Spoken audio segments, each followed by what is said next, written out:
Akka mooltaan kabajamtoota dhaggeeffattoota keenyaa oduu isaatii kanaaf qabnu isinitti himna.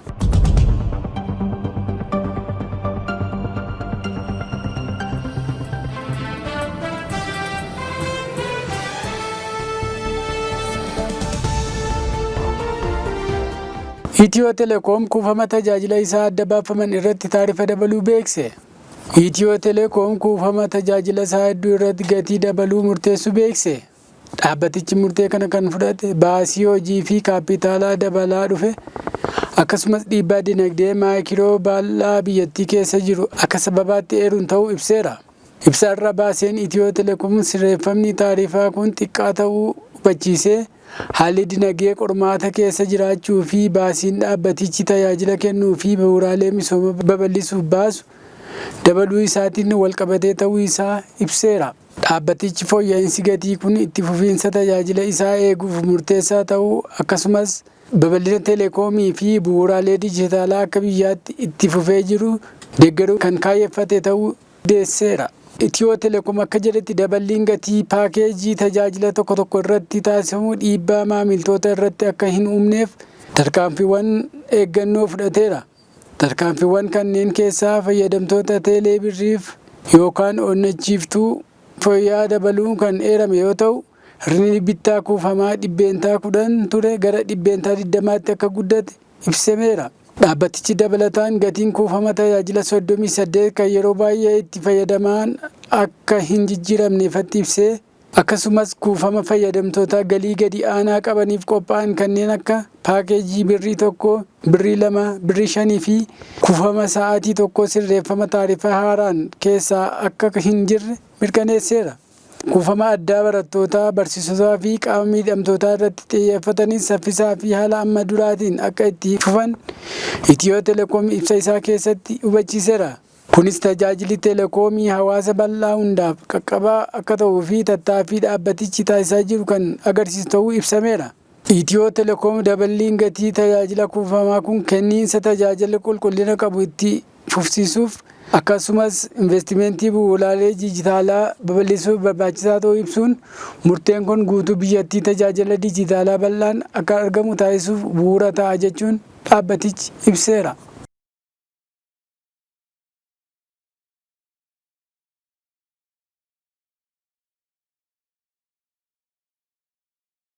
Daa'ima 14 dabalatee lammiileen Itoophiyaa 2,000 ol Saawud Arabiyaa irraa gara biyyaatti deebi'an. Ministeerri dhimma alaa dubartootaa fi hawaasummaa Itoophiyaa lammiileen Itoophiyaa Saawud Arabiyaa keessatti haala yaaddessaa keessa turan 2,361 torbee darbe keessatti gara biyyaatti deebi'uu isaanii beeksisan. Lammiileen biyya kanaa kun bararii xiyyaara marsaa 11 gara biyyaatti kan deebifaman yoo ta'an dhiirota 2,216 dubartoota 131 fi daa'imman 14 ta'uun ibsameera. Kana malees kanneen gara biyyaatti deebi'an keessaa 117 namoota umuriin isaanii waggaa 18 gadi ta'uu ministeerichi beekseera. Lammiilee kana ofirra deebisuun kun qaama duula biyyoolessa mootummaan Itoophiyaa Saawud Arabiyaa irraa lammiilee gara biyyaatti deebisuuf adoolessa 5, 2018 ifatti jalqabeen yoo ta'u, hanga ammaatti lammiileen Itoophiyaa 34,000 ol gara biyyaatti deebi'uu isaanii eerameera. Akkasumas mootummaan Itoophiyaa qooda fudhattootaa fi michoota dhimmi ilaallatu waliin qindoominaan hojjechuun lammiileen gara biyyaatti deebi'an akka tursiisa qopheessuu fi deeggarsa barbaachisaa ta'e kennuuf tattaaffii cimaa taasisaa jiraachuu ministeerichi hubachiiseera.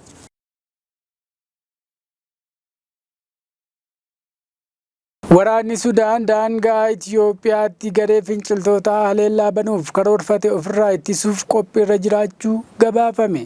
Waraanni Sudaan haleellaa garee finciltootaa fi kanneen isaanii wajjin hidhata qaban daangaa Itoophiyaa irraa ka'uun naannawaa Biluu Naayil Sudaan keessatti magaalota akka Kurmukii fi Geessisaa irratti haleellaa raawwachuuf karoorfate ofirraa ittisuuf qophii cimaa taasisaa jiraachuu gaazexaan Sudaan Tiriibiyuun aanga'aa olaanaa mootummaa Sudaan tokko wabeeffachuun gabaaseera.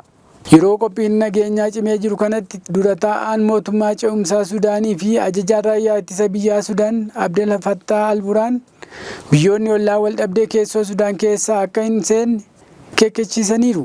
Dabalaniis Kaartuum daangaa ishee kabachiisuu fi mirga ofii ofirraa ittisuu akka qabdu mirkaneessanii Burhaan dilbata darbe imbaasii Sudaan Ankaaraatti argamutti miseensota hawaasa Sudaan waliin marii taasisaniin namoonni ollaa waraana deemaa jiru ilaalchisee ejjennoo isaanii irra deebi'anii akka ilaalan gaafachuu isaanii gabaasni kun dabalee ifoomseera. Hangaa olaanaan kun akka Sudaan Tiriibiyuun itti himanitti waraanni Sudaan baatii waxabajjii darbeerraa eegalee erga garee finciltootaa fi michoota isaanii naannawaa Biluu Naayil keessa ari'ee booda humnoonni kunneen daangaa Itoophiyaa fi Sudaan kibbaatti deebi'anii qubachuu himeera. Gareen kun torbanoota dhufan keessa haleellaa Kurmukii fi geessisan irratti finciltoonni daangaa Itoophiyaa irraa dhufuun raawwachuu fi karoorfame ofirraa ittisuuf waraanni Sudaan qophii gahaa qaba jechuun qondaalli kun himan. Itti dabaluunis Itoophiyaan naannoo Beenishaangul Gumuz kan bulchiinsa Sudaan Biluu Naayil daangeffamu keessatti bakka afuritti loltoota garee finciltootaa isaanii wajjin hidhata qaban iddoo leenjii eeyyamteefii jirti jechuun himateera.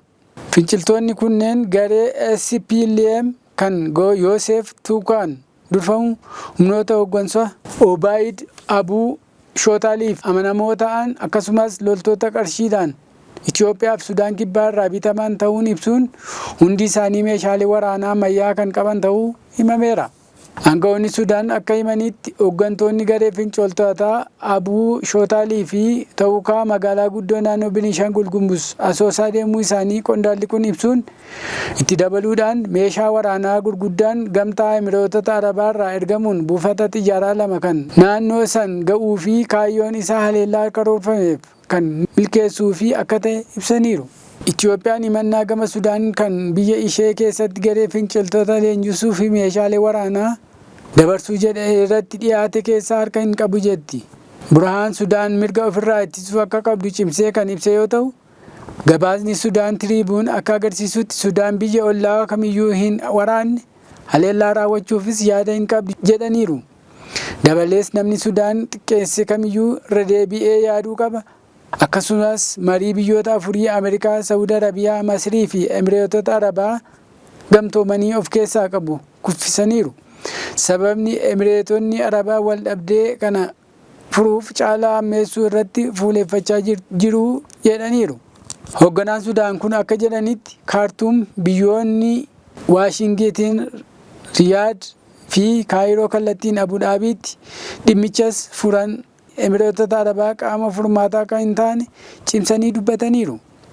Waraanni Sudaan eebila bara 2023 eegale.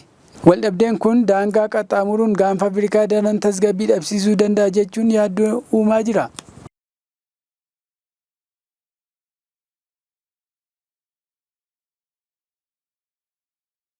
Masrii fi Jibuutiin waliigaltee buufata doonii loojistiikii fi kaan waliin mallatteessan. Masriin buufata doonii Jibuutii fi Eertiraa misoomsuu fi waliigalteerra ga'uu gabaasni jedhu erga baheen booda Masrii fi Jibuutiin waliigaltee waloo sadii buufata doonii aduurraa annisaa gabbisuu fi loojistiikii irratti waliin hojjechuufis waliigaltee mallatteessan. Waliigalteen kun muddee 27 bara 2025 wayita itti aanaan ministeera muummee fi ministeerri industirii fi geejjibaa Masrii Kaamel Alwaaziq Jibuutiitti daawwannaa hojii taasisan kan mallatteeffamu abbaan taayitaa buufata doonii zoonii daldala bilisaa Jibuutii beekseera.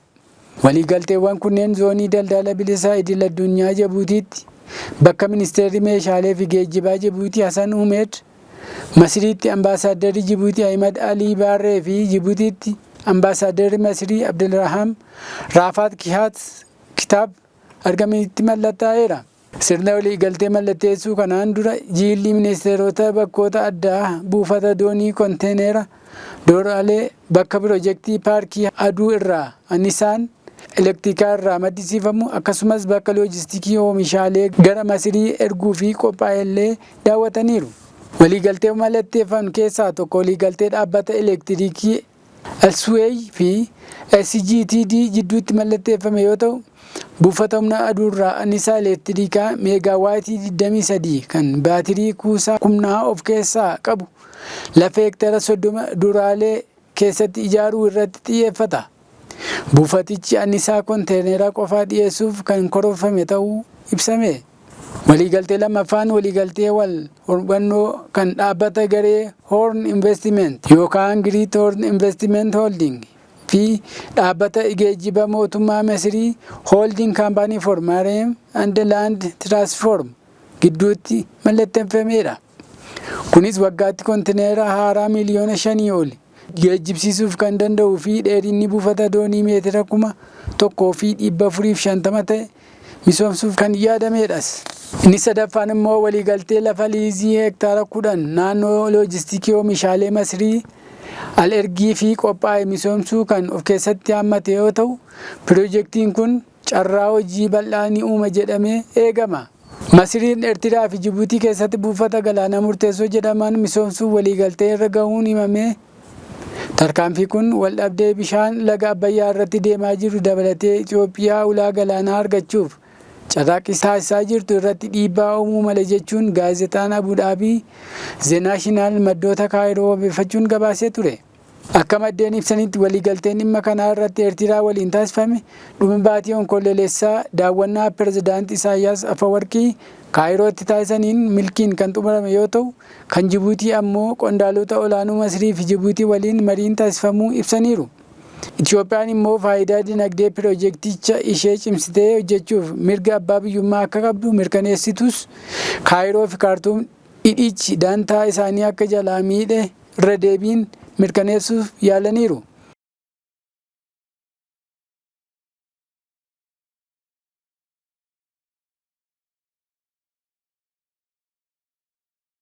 Manni maree nageenyaa UN walgahii ariifachiisaa dhimma Somaaliyaaf waame. Miseensonni mana maree nageenyaa dhaabbata biyyoota gamtoomanii 15 kaleessa wiixata galgala magaalaa New York walgahuun dhimma Israa'el dhibbanaa Somaaliilaandiif beekamtii kennitu irratti mari'ataniiru. Marii kana irratti miseensonni hedduun tokkummaa fi walabummaa Somaaliyaaf deeggarsa qaban ibsaniiru. Ameerikaa irraa kan hafe hundi isaanii tarkaanfii Israa'el fudhattes mormaniiru.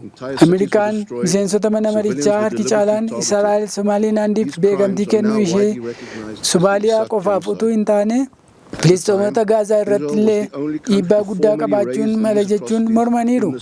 Ameerikaan miseensota 15 walgahii ariifachiisaa kan irratti hirmaatan keessaa biyya qofaa Somaaliilaandiif beekamtiin sirnaa kennamuu hin mormineedha. Dhaabbata biyyoota gamtoomaniitti itti aantuun ambaasaaddara Ameerikaa Taamii Biruus imaammanni Ameerikaa Somaalii irratti qabdu homtuu hin jijjiiramne jedhan. Kanaaf USA'n beekamtii Ameerikaan Somaaliilaandiif kennamu ilaalchisee ibsa addaa hin qabdu, imaammata Ameerikaa irratti jijjiiramni hin jiru jedhan.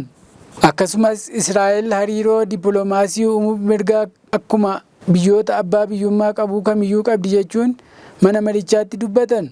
Walgahii kana irratti Israa'el murteen Israa'el tarkaanfii diinummaa Somaaliyaatti fudhatame miti. Akkasumas marii gara fuula duraa biyyoota addaa bahan lamaan gidduutti taasifamuu hin dhorku jette.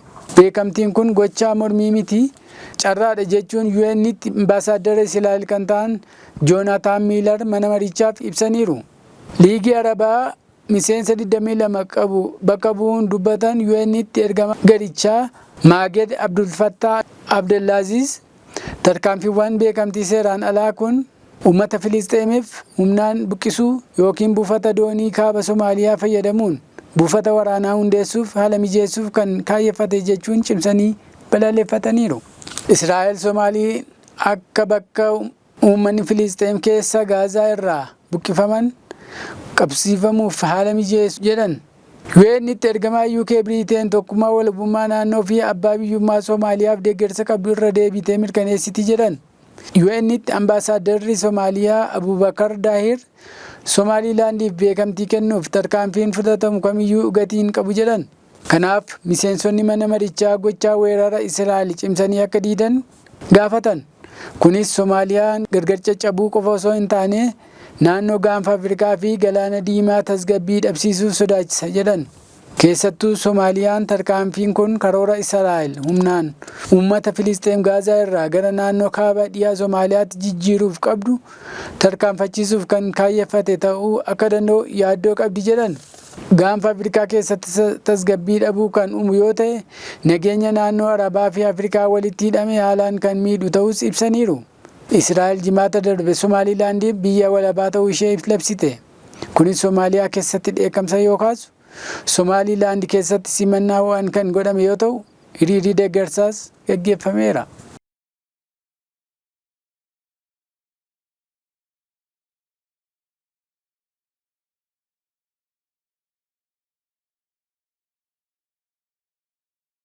Egaan kabajamtoota dhaggeeffattoota keenya oduun isaatii kanaaf kanuma turtii gaarii qabaadhaa.